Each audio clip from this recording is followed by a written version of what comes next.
ನಮಸ್ಕಾರ. ಲೋಕಾಯುಕ್ತ ದಾಳಿ ಟಿವಿಗೆ ಸ್ವಾಗತ. ನಾನು ಸುವರ್ಣ ವಿಧಾನಸೌಧಕ್ಕೆ ಮುತ್ತಿಗೆ ಹಾಕಲು ಬಿಜೆಪಿ ನಾಯಕರು ಮುಂದಾಗಿದ್ದಾರೆ.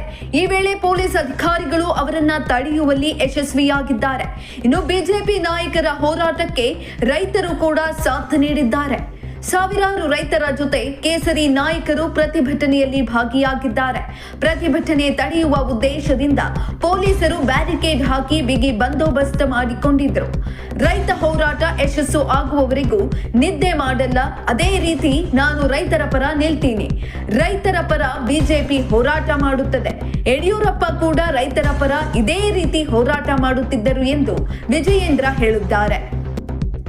ಇನ್ನು ಕೇಂದ್ರ ಸರ್ಕಾರ ಪರಿಹಾರ ನೀಡಲ್ಲ ಅಂತ ಸಿದ್ದರಾಮಯ್ಯ ನಾಟಕ ಮಾಡ್ತಿದ್ದಾರೆ. ಆದ್ರೆ ಯಡಿಯೂರಪ್ಪ ನಾಟಕ ಮಾಡದೆ ತಕ್ಷಣವೇ ಮನೆ ಕಳೆದುಕೊಂಡ ರೈತರಿಗೆ 5 ಲಕ್ಷ ಪರಿಹಾರ ನೀಡಿದ್ರು. ಇವರ ಯೋಗ್ಯತೆಗೆ ರೈತರ ಪರ ಯೋಜನೆ ಘೋಷಣೆ ಮಾಡಿಲ್ಲ. ಸಿದ್ದರಾಮಯ್ಯ 2.5 ವರ್ಷ ಸರ್ಕಾರದಲ್ಲಿ 2.5 ವರ್ಷ ಸರ್ಕಾರದಲ್ಲಿ 2,500 ರೈತರು ಆತ್ಮಹತ್ಯೆ ಮಾಡಿಕೊಂಡಿದ್ದಾರೆ ಎಂದು ವಿಜಯೇಂದ್ರ ಹೇಳಿದ್ದಾರೆ. ಬಿಜೆಪಿ ನಾಯಕರ ಪ್ರತಿಭಟನೆಗೆ ಡಿಸಿಎಂ ಡಿಕೆ ಶಿವಕುಮಾರ್ ಕೌಂಟರ್ ನೀಡಿದ್ದಾರೆ. ಬಿಜೆಪಿಯವರು ಕೇಂದ್ರದ ವಿರುದ್ಧ ಪ್ರತಿಭಟಿಸಬೇಕು. ನಮ್ಮ ಸರ್ಕಾರದ ವಿರುದ್ಧ ಹೋರಾಟ ಮಾಡುವುದಲ್ಲ. ಮೆಕ್ಕೆಜೋಳ, ಸಕ್ಕರೆ, ಎಥಿನಾಲ್ ಬಗ್ಗೆ ಅನ್ಯಾಯವಾಗಿದೆ. ಯಾವುದೇ ಗ್ರಾಂಟ್ ಕೂಡ ಕೇಂದ್ರ ಸರ್ಕಾರ ಕೊಡ್ತಿಲ್ಲ.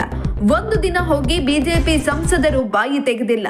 ಇವರಿಗೆ ಮಾನ ಮರ್ಯಾದೆ ಇಲ್ಲ ಅಂತ ವಾಗ್ದಾಳಿ ನಡೆಸಿದ್ದಾರೆ.